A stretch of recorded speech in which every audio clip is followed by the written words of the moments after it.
Ce qui m'a poussée à devenir commissaire des armées, c'est ma volonté de servir mon pays et les autres, le travail en équipe et la cohésion. Toujours vouloir se dépasser, aller de l'avant. Je voulais vraiment donner du sens à mon métier.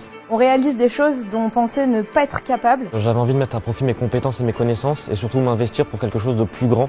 C'est un métier qui, en moins d'un an, m'a déjà emmené dans une salle à 300 degrés, en mer. C'est vraiment la variété des décors et des modes d'action qui fait vraiment la particularité de ce métier.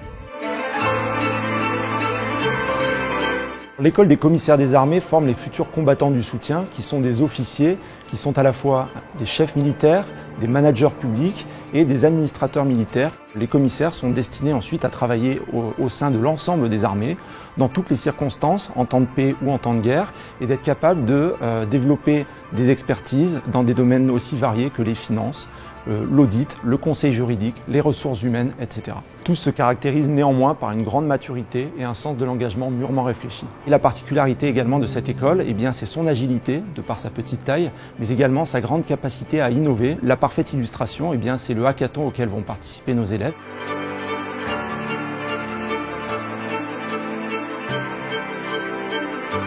D'un point de vue statutaire, il y a eu une évolution majeure en 2013 avec la création d'un corps interarmées.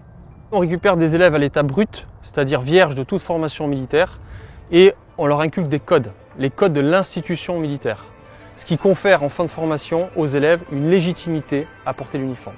On a affaire à des profils beaucoup plus variés, avec des jeunes qui ont un bagage universitaire conséquent, qui ont beaucoup voyagé, qui ont également eu un premier, un deuxième, voire un troisième emploi avant d'intégrer l'école des commissaires des armées. Il y a une évolution majeure sur le plan de la formation académique avec l'introduction d'une modularité dans l'enseignement qui est en lien avec le cœur de métier de l'élève, et ce pour répondre aux besoins des employeurs.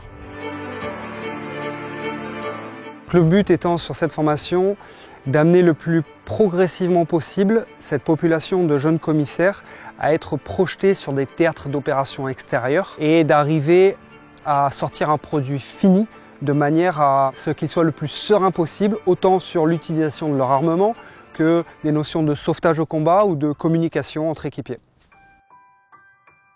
C'est ça en fait qui donne du sens à ce qu'on fait, c'est avoir des responsabilités et avoir des compétences mais qu'on met au service de ces unités. Avoir la chance de pouvoir intégrer l'institution est une opportunité qu'on a une fois dans sa vie.